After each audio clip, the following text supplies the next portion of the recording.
Salut toi, je sais que ça fait longtemps que je n'avais pas réalisé de vidéo, mais pour le coup, je me suis dit qu'il fallait absolument que je puisse réaliser la vidéo. Alors il y a de cela quelques jours, l'entrepreneur, le formateur, le conférencier et surtout notre investisseur Philippe Simo a atteint la barre de 1 million d'abonnés sur sa chaîne YouTube Investir au pays. À l'occasion donc, il y a beaucoup de personnes qui l'ont félicité, naturellement parce que atteindre un tel niveau d'audience sur des thématiques d'entrepreneuriat, de business, surtout dans un contexte africain, c'est pas du tout donné. D'ailleurs, donnez-moi en commentaire des noms d'autres entrepreneurs africains qui ont une telle audience avec des thématiques similaires. Donc, comme je disais, plusieurs personnes l'ont félicité et moi également, j'ai emboîté le pas.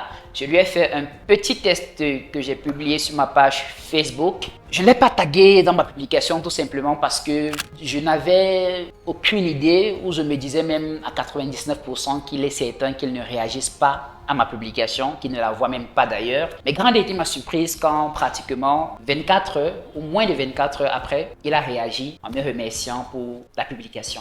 J'ai été énormément touché et j'ai donc décidé de réaliser la vidéo dans un premier temps pour remercier le grand frère Philippe Simo et dans un second temps pour vous donner les différentes leçons que moi je tire du parcours du grand frère et comment est-ce qu'il faut également s'en inspirer pour pouvoir progresser et aller de l'avant.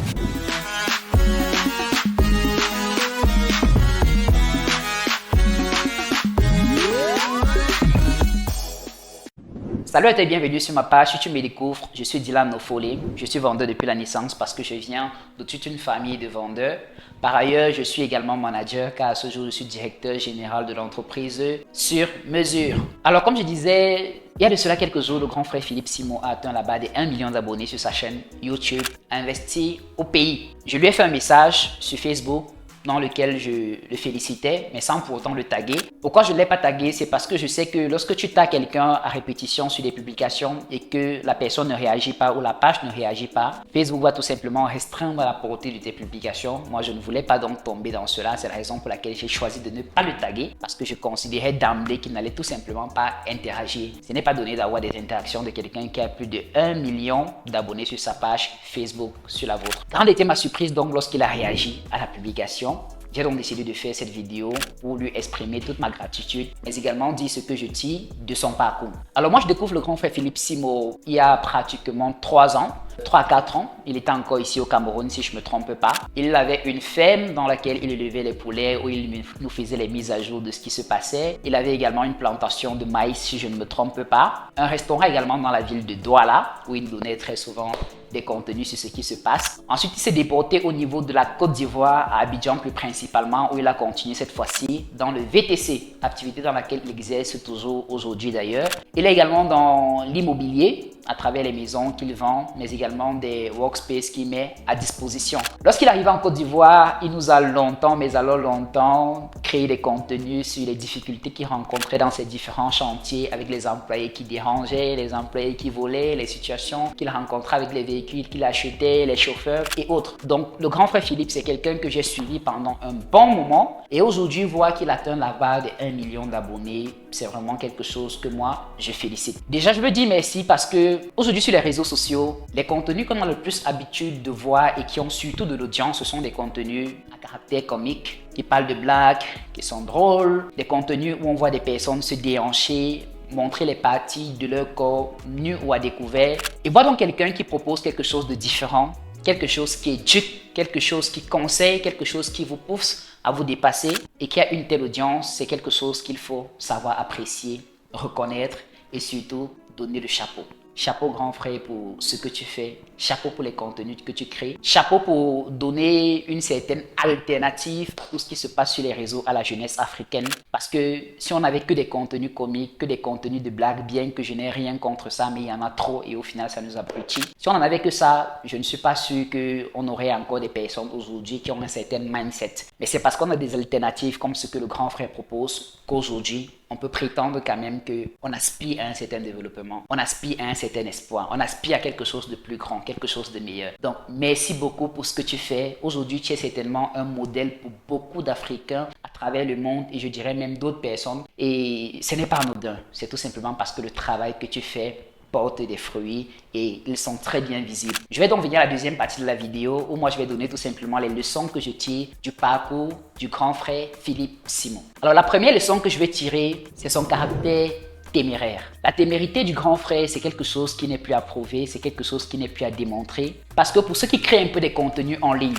que ce soit des contenus texte, que ce soit des contenus vidéo ou tout autre type de contenu, savent à quel niveau c'est extrêmement difficile de rester téméraire sur la durée et surtout discipliné. La témérité dont je parle ici, c'est non seulement dans les contenus qu'il crée, mais surtout la façon avec laquelle il fait face à l'adversité et aux personnes qui l'insultent, qui l'injurent, parfois en commentaire, alors qu'il exprime juste son point de vue. Je me rappelle par exemple des vidéos, comme je disais, qu'il créait lorsqu'il venait d'arriver en Côte d'Ivoire, où il montrait à chaque fois les problèmes qu'il avait avec ses manœuvres, dans ses chantiers, dans ses véhicules. Et à un moment, les gens étaient saoulés de ça, en commençant à l'insulter en commentaire. Tous les jours, toi, tu montres seulement les problèmes, tu montres seulement les difficultés. Tous les jours, tu es toujours en train de chercher les problèmes. Est-ce que ce n'est même pas toi le problème au final? En Côte d'Ivoire, il y en a même des Ivoiriens qui lui ont dit à un moment de rentrer dans son pays, comme quoi il n'était tout simplement pas chez lui. Ça démontre de sa témérité. Il y a des vidéos qu'il a produites, comme par exemple la vidéo dans laquelle il parlait de sa femme et de sa mère, où il disait en fait que quelqu'un doit donner plus d'importance à sa femme qu'à sa mère. Cette vidéo l'a énormément insulté, on l'a beaucoup lynché. Il y a la vidéo qu'il a faite sur Samuel Eto'o. Mais toute cette tontine qu'il a bouffée ne l'ont jamais empêché de rester téméraire et de continuer à créer du contenu pour nous. Ça, c'est vraiment une leçon que moi je tire et qui devrait encourager toutes les personnes qui font face à la difficulté de se dire, si lui il a pu se relever, s'il a pu continuer, s'il a pu le faire, alors il n'y a aucune raison pour que nous aussi, on ne puisse tout simplement pas y arriver. La deuxième leçon qui va en harmonie avec la première, c'est la discipline. La discipline ici est là dans le caractère de productivité quotidienne. Si vous allez sur sa chaîne YouTube, Investi au pays, vous allez vous rendre compte qu'il a plus de 2100 vidéos. Plus de 2100 vidéos. C'est en moyenne une vidéo par jour pendant 6 ans. Ça, c'est quelque chose qu'il faut applaudir.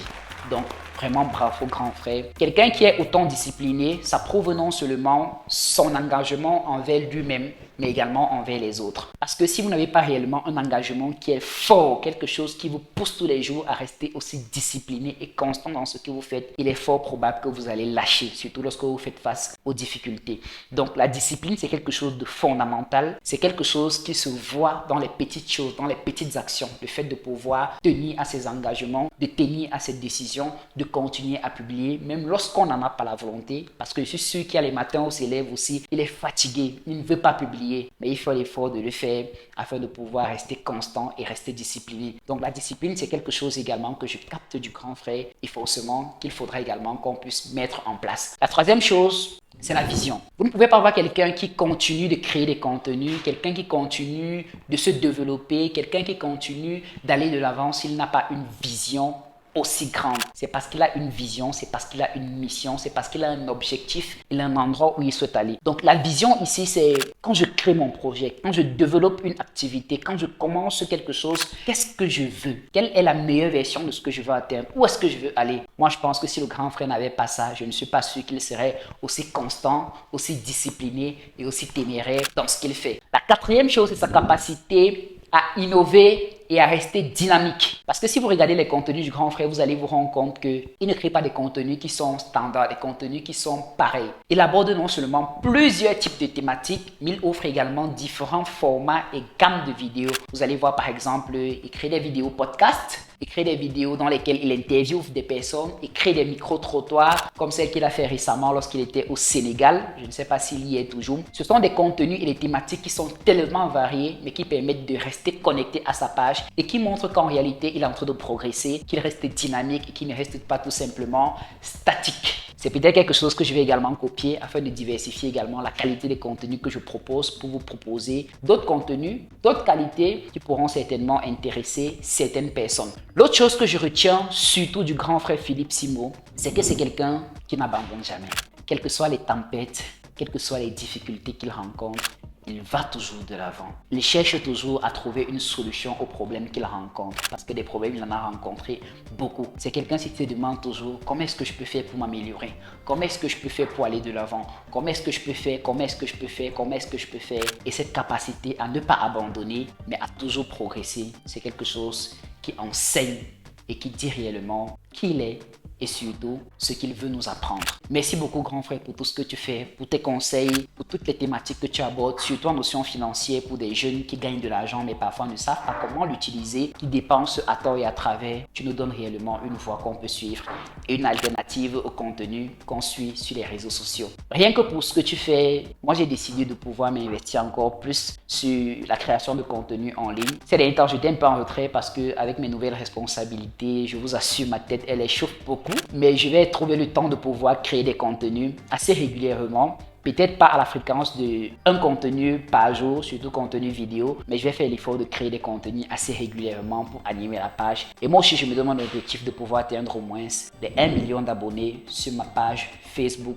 d'ici maximum 10 ans. Enregistrez la vidéo, on se donne rendez-vous dans 10 ans. Merci beaucoup, portez-vous bien. Merci grand frère, merci à tous et on se dit à très bientôt. Ciao.